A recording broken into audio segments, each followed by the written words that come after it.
My humble respect to Guru Mahan, Guru Piran Sivasankaran, Guru Piran New, fellow Jnanis.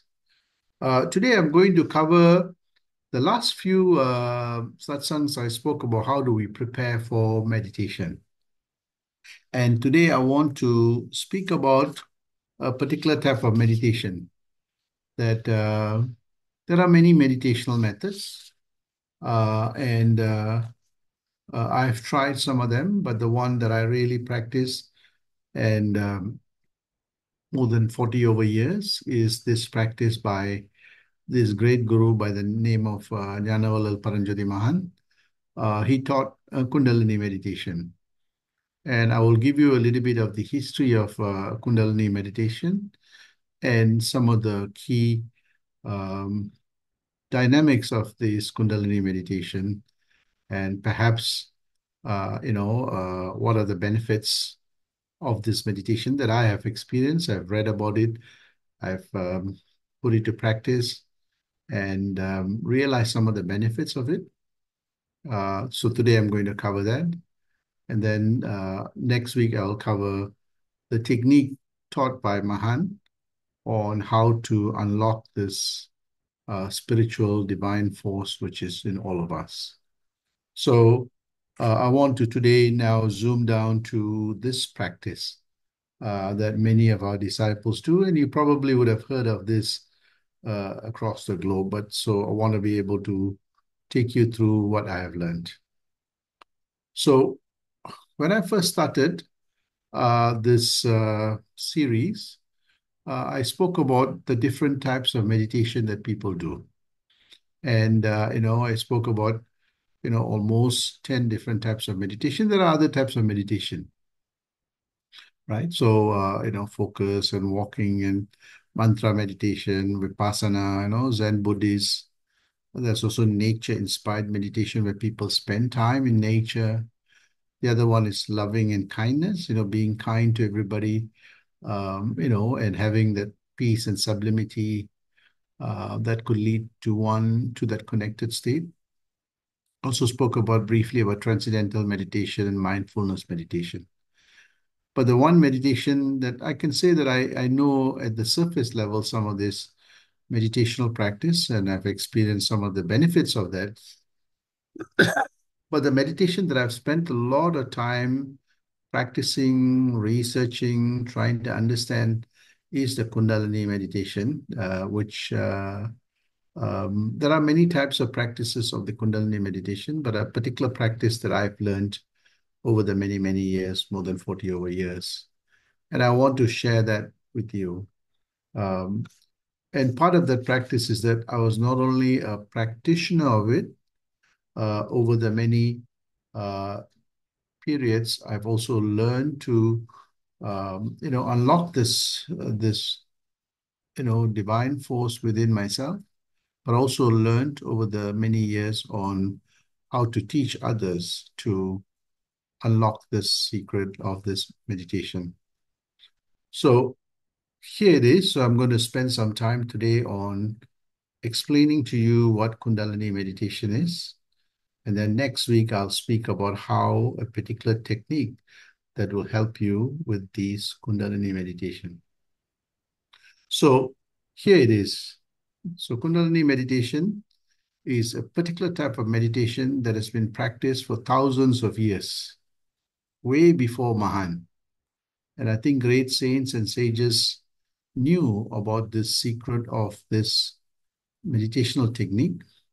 This meditational technique is tied to the life force that powers everything in this universe, including us.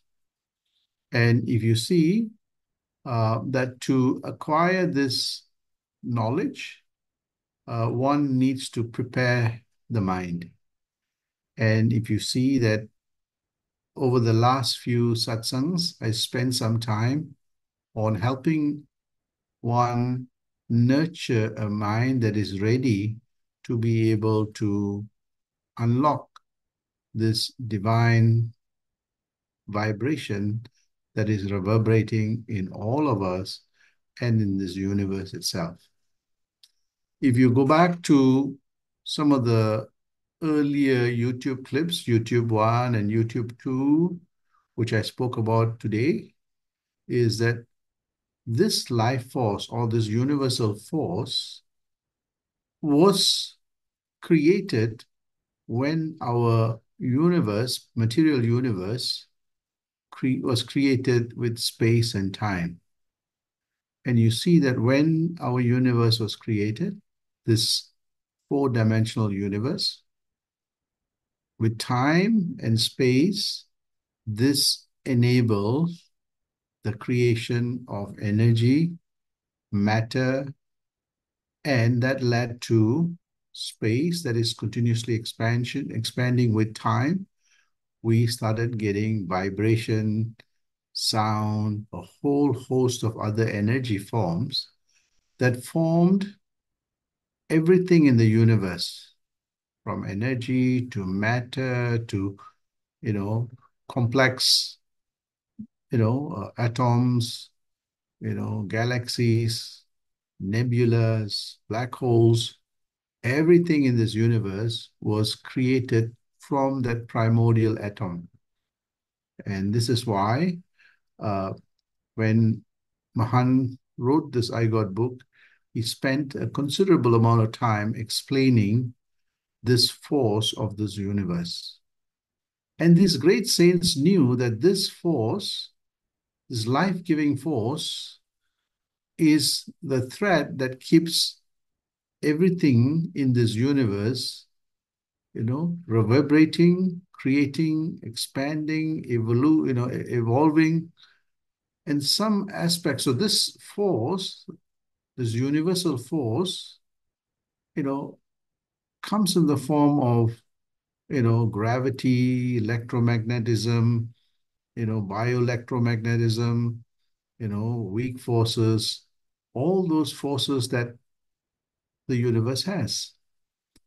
And these great saints knew this. They were like the scientists, and they realized that to be able to understand this creator and the creative force, they need to go back and rediscover this force that gave rise to this universe or the creative force.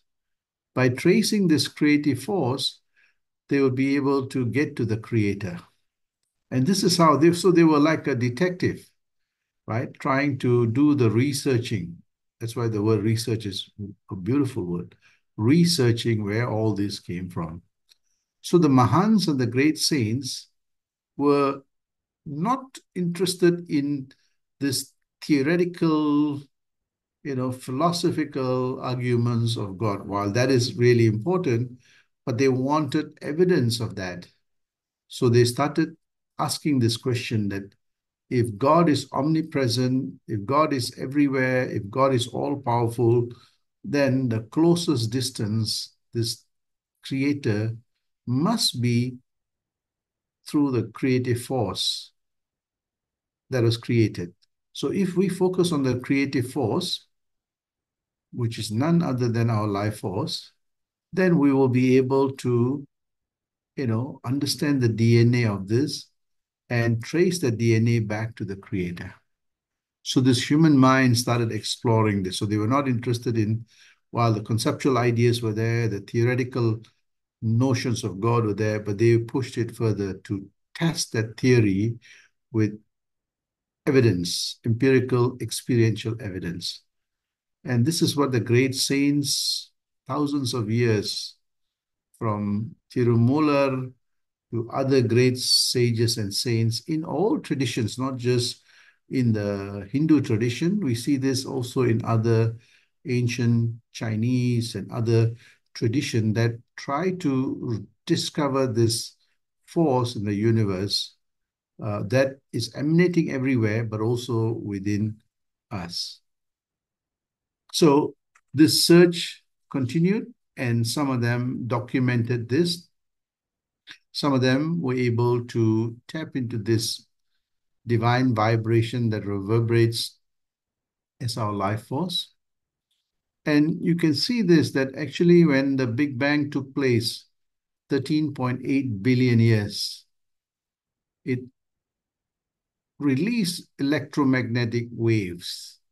And the electromagnetic waves, right, is core to our universe. Everything in our universe has the electromagnetic waves.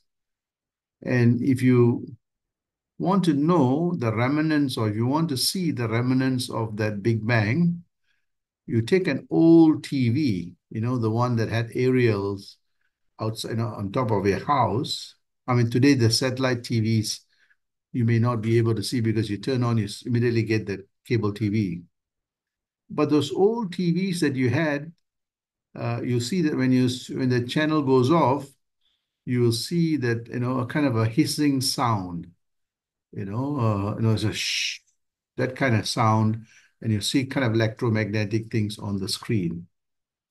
That is actually none other than the remnants where, because your aerial is up in the air on top of your house, it is picking the radiation that was released by during the Big Bang. And that radiation emanates across the universe into all our cellular and our life force.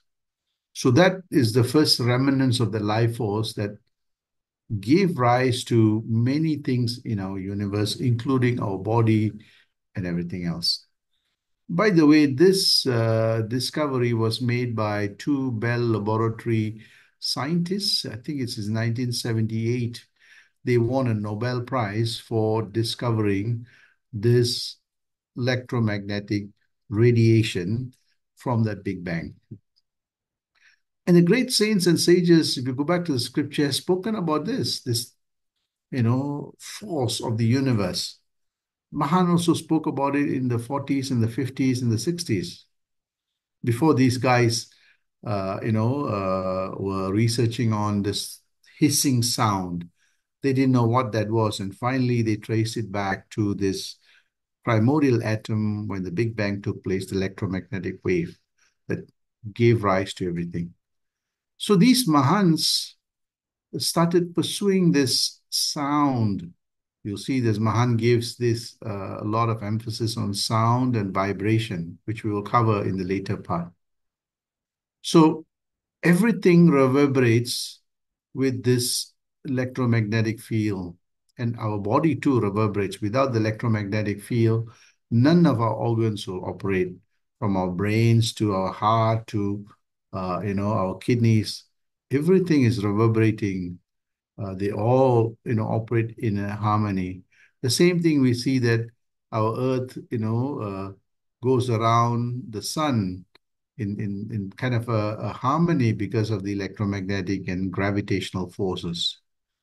So everything in this universe is governed by this universal force, and that emanates as our life force.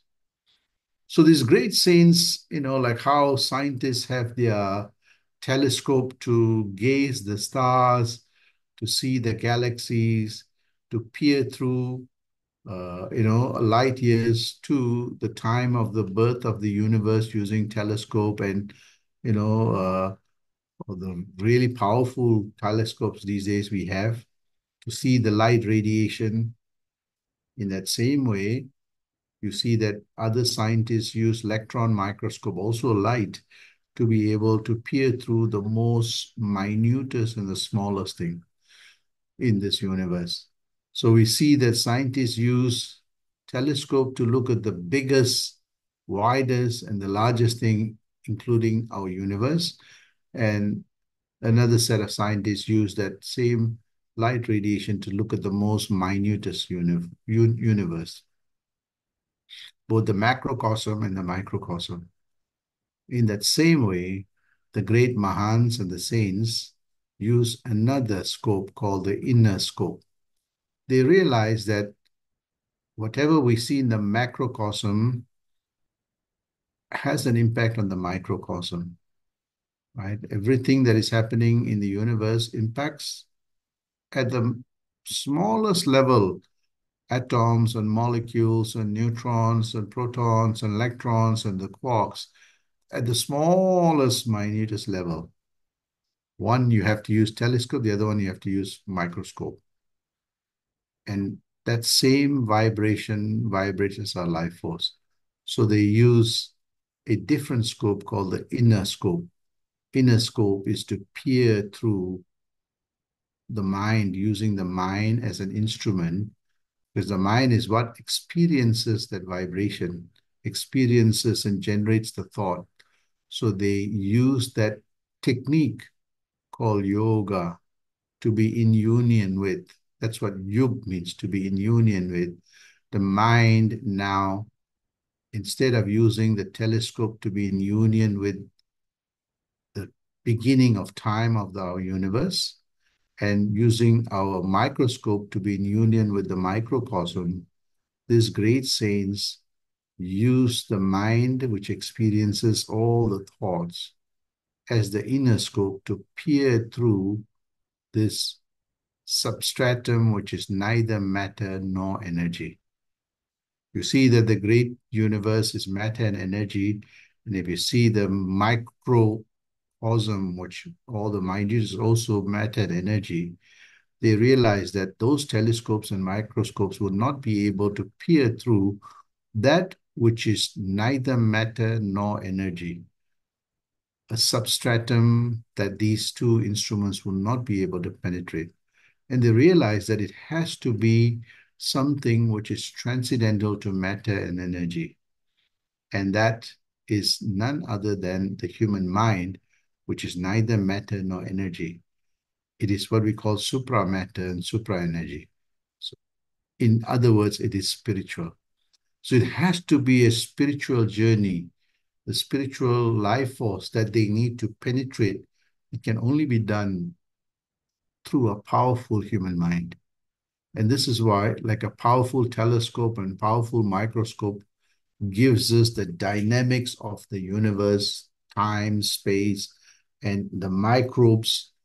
In that same way, a powerful human mind helps us to peer through this substratum, which is neither matter nor energy, which we call the spirit, to be able to unravel this creative force, the creator behind this creative force. And this is what many great saints said. They were like scientists trying to, decipher this substratum which generates thoughts which are neither matter nor energy. So, as what Mahan used to say, if the scientists could land on the moon, understand space and time, and land with their knowledge on the sun, understanding the sun, including understanding the origin of the universe. And if man's mind can land on the most minutest things, understanding the most minute, don't you think that human being's mind can land on the substratum that gives consciousness to all of this, give rise to cognition to everything?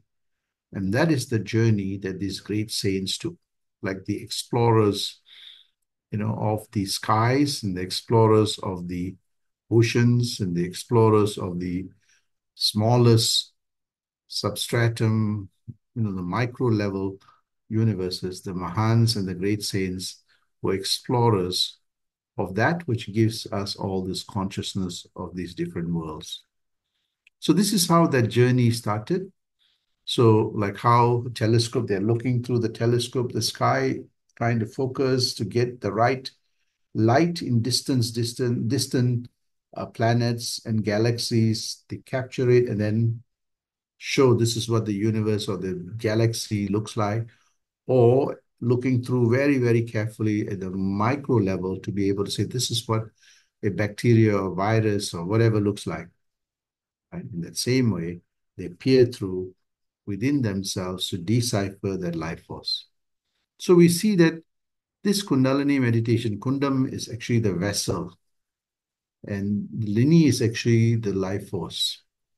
So this technique, many techniques are there to help the mind focus, to be powerful, to be able to penetrate through that life force and decipher it and discover the creator and the creative force.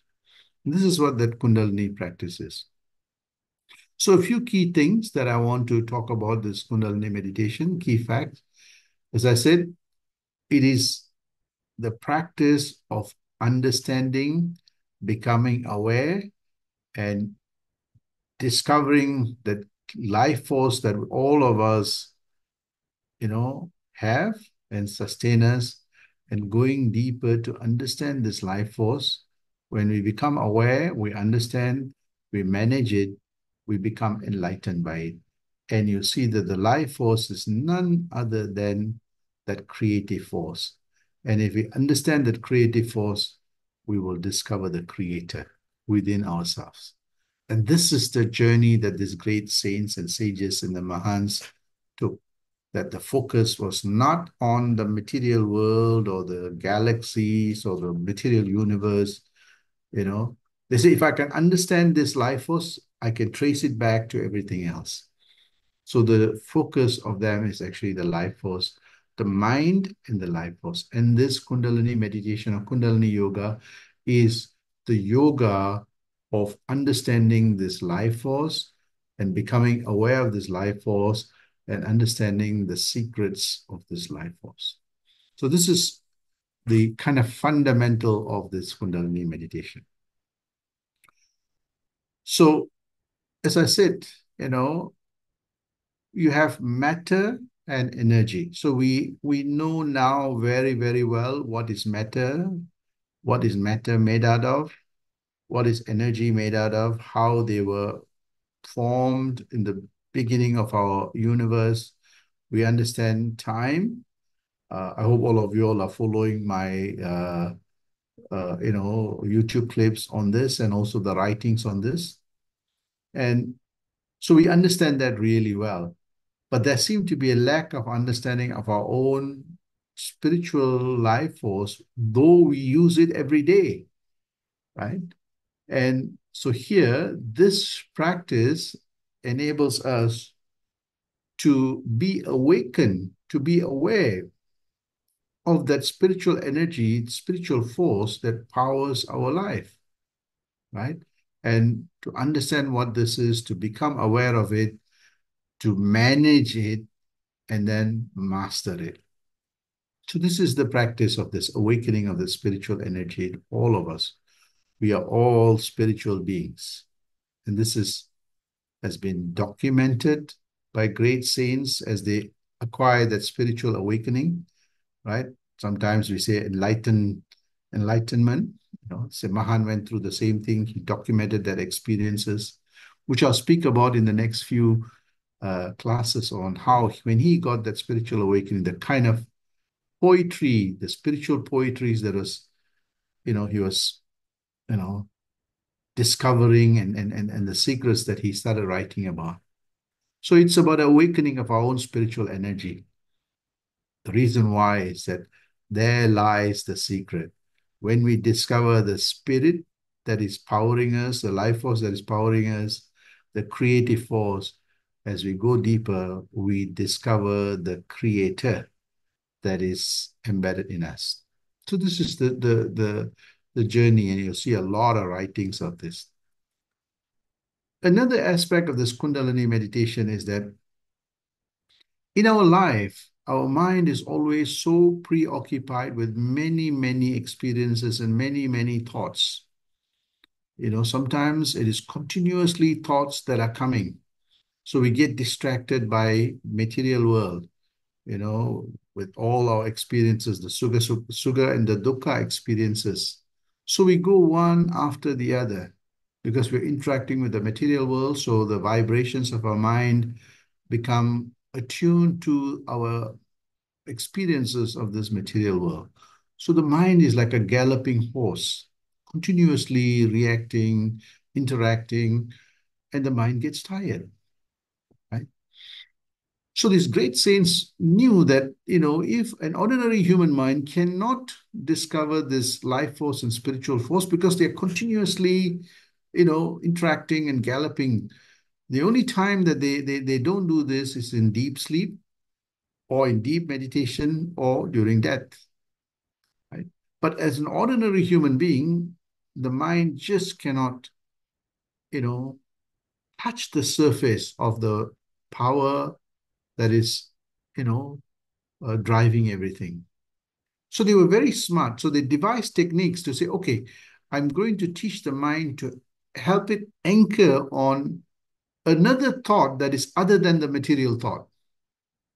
So this is how we see that, many, great saints and sages have different techniques of that optional thought, a thought other than your ordinary thought. So I mean anchoring all your other thoughts onto this optional thought. And this is how the mantra yoga, the transcendental meditation, all these came about is because when you are sitting for meditation or when you are, normal day, everything is, so all these material things that are happening in your mind.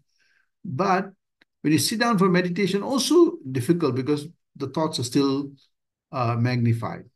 So they say, okay, I'm going to give you a mantra. Whenever you keep chanting the mantra, whenever you get a thought of your family or your home or your job, bring it back, neutralize it with the mantra, neutralize it with a particular practice.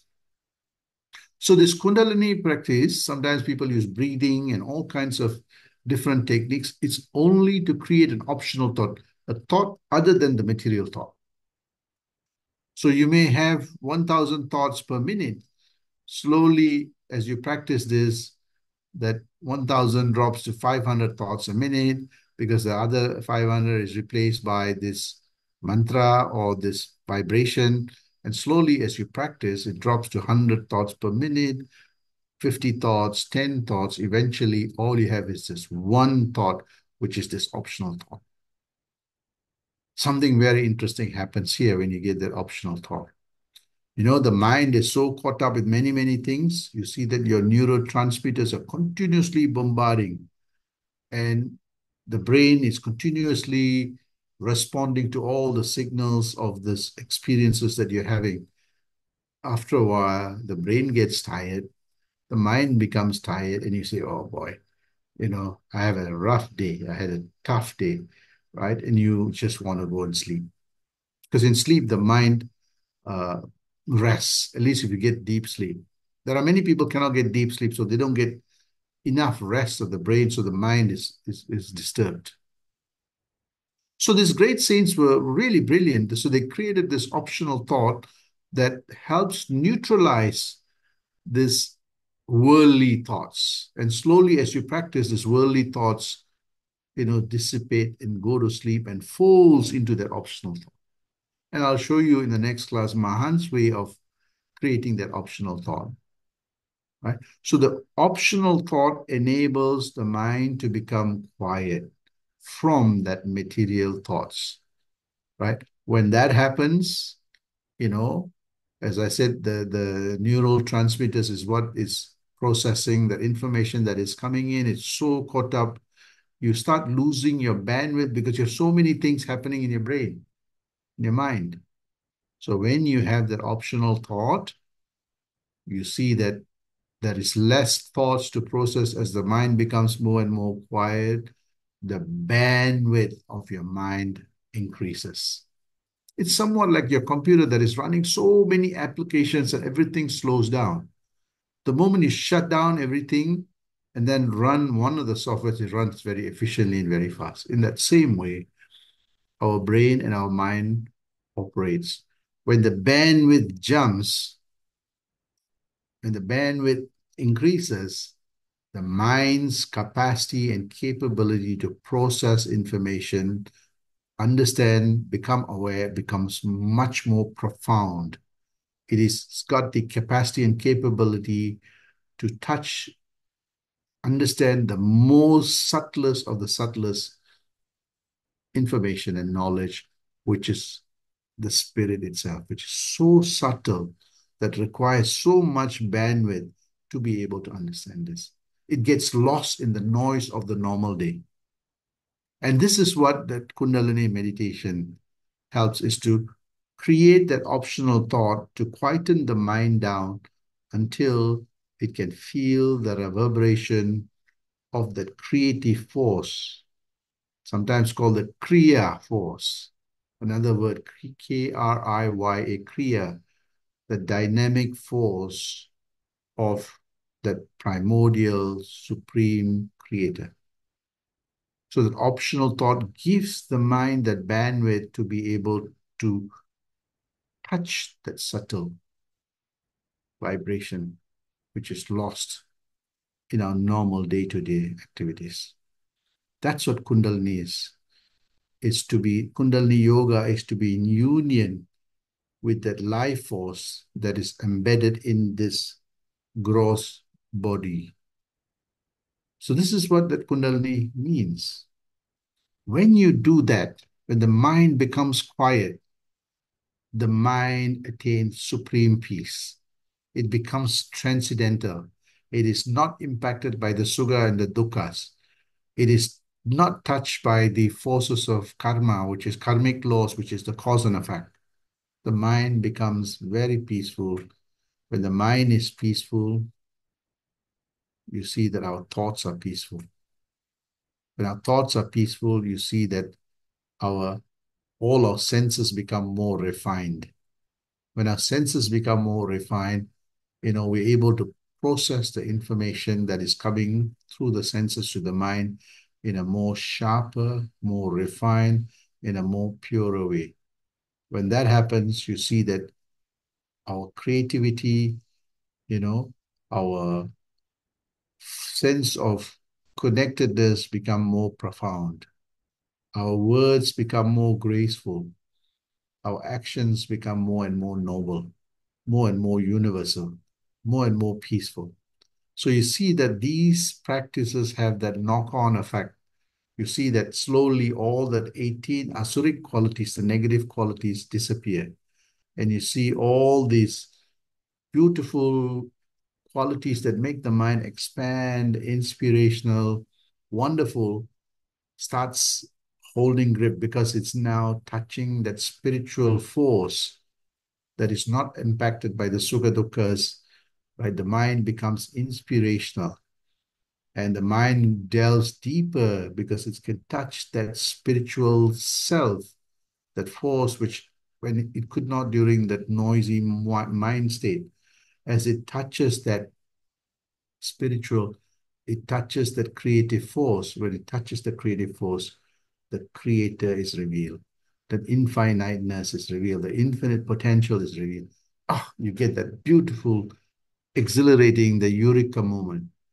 And that's what you see in all these experiences of that spiritual masters. They have documented it. I myself, I experienced it. That's why I'm describing this experience. You see that your body becomes healthier because the mind is positive, the mind is peaceful, the mind is, got the infinite potential possibilities. Your body improves because a lot of our bodily challenge is because of our mind. Our mind is not at peace. All this, stress and all these things impacts the body. So the body becomes more and more healthier, more alert. You could be 70, 80 years old, but you look like a 40, 50-year-old. The mind is still sharp and you see that. So there's a connection between the body and the mind, right? So when the mind touches that lini, the force, the kundam becomes much more powerful, much more impactful, much more value driven. And your mind goes as you age gracefully, not bitter, not negative, you become more and more inspirational. There's a clarity of thought. The thought is very, very clear. You understand things much more clearer. You understand the scriptures very well. You understand scientific knowledge very well. You see that everything makes sense. You stop asking this question, what is the purpose of my life? You realize that when you do this, the purpose of life is live a life of purpose, right? And the living of the life of purpose is to be reconnected to the creative force and the creator, so that while you are in this creation, you are living like the creator. And this is the awesome beauty of it. So we see that, the clarity of thought. Mahan always says that, Arivin Arival, this experiential learning, you know, gives you the telivu. Telivu is that clarity of thought. When you have the clarity of thought, you understand the sukhas and the dukkhas and the samsaric life. You know how to not be impacted by it. You know how to become transcendental. In Tamil, we say we're able to live the patratanila, right? The clarity of thought comes. So we see this happening as you start practicing, at least when I was practicing the Kundalini meditation. Slowly you see that chemistry of your mind changes. Your chemistry of your brains, the way it fires changes. The chemistry of your body changes. The chemistry of the kind of way you process information and knowledge changes. The chemistry of your sensory perceptions and organs starts changing, and you start seeing that, your whole life starts transforming. So that clarity of thought, very, very clear. Suddenly you feel that upliftment of the consciousness. Not surprising, because now you're deciphering. The mind has that bandwidth to go deeper to the most subtlest of the subtlest. You got through the creative process, the life force that powering your body. You go deeper than that, and you discover that creator that has created the creative force from the creator. So you get that consciousness. Wow, you become conscious of that creative force and that creator. This is what you see great saints writing amazing things, that discovery that no words can describe, right? If you read Mahan's book, with that lens, you see some of the quotes. Jalaluddin Rumi, if you read, Rabindranath Tagore's Gitanjali, all these are describing that mind that has got the soul connection and that conscious state of awareness of the creator and the awesome beauty of that creation. And that's what happens. The life becomes really an amazing journey. You discover your spiritual compass, right?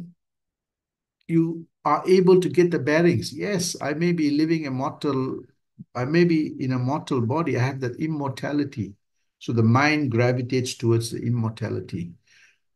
My mind may be finite, but the spiritual compass leads us to the infiniteness. Yes, the body is perishable, but the spiritual compass leads the mind towards the imperishability, right? The mind, the body may be caught up in time, you know, the cause and effect, but the mind that is, you know, touched by the spiritual compass become transcendental to the karmic force. So we see that, you beautifully glide. And I have this when I discovered this, I realized something which was really profound, that the creator is actually the charioteer of your life. And if you have the creator, the charioteer of your life, or the driver of your life, what is there to worry? Learn, let the mind master the creator, and let the mind, navigate everything through the creator's lens. And that's what the Kundalini yoga or meditation is, to be able to help us discover this creator through the creative force, which we call Kundalini. So what that is actually, Mahan's Kundalini actually speaks about key focus, key practices that helps the mind to anchor on key power centers, the base of the spine, the nape, that are various power centers, the top of the eyes, and the third eye. I'll speak about how one becomes more and more aware of this in the next satsang. But what I want to tell you is that, as I said earlier, that these practices, this is Mahan's way of, helping us become more and more aware of this life force through the opening up of the you know, third eye, here, opening up of the top eye. So there are key power centers that it helps the mind to focus and feel that vibration. And the whole idea of feeling the vibration is to neutralize. It raises that vibration level. The mind can feel the elevated vibration, and that is used to neutralize all the other thoughts. Right? It's just a training wheels to help us get balance. The moment we practice this technique, you see that our mind gets balanced and connected to the life force. And after that, the training wheels is not so important. The moment we practice and we get that balance, we discover our spiritual compass. We discover, you know, logic and scientific and systematic way. We understand, we take a spiritual approach and we understand all the practices that are put in place in the religious teachings, in the spiritual teachings, and you understand this in a systematic way, a clarity of thought is there. I'll go into more detail in the next couple of satsangs on how Mahan's Kundalini meditation helps us discover the spiritual compass that helps us guide, uh, you know, help us to step away from that surface of life to go deeper, to transcend the mind that is caught up by the sukha dukkhas and the forces of cause and effect, go deeper at a more subtle level to understand the creative force and go deeper than that to discover the creator. And when we do that, this is what Mahan speaks about the Nan Kadavul, I God, that I that discovers that God realizes it is actually one with the divinity. There's no separation. So when you have the no, when there's no separation, you're always in the connected state and you see everything with that spiritual lens. Everything is one. And it's a wonderful way of living. So I'll go into more detail the next time on how one can use this, how to help the mind uh, create that optional thought using the training wheels to get that balance of the mind so that the mind can go deeper to be able to understand the creative force and the creator that is embedded in us. Sandosham.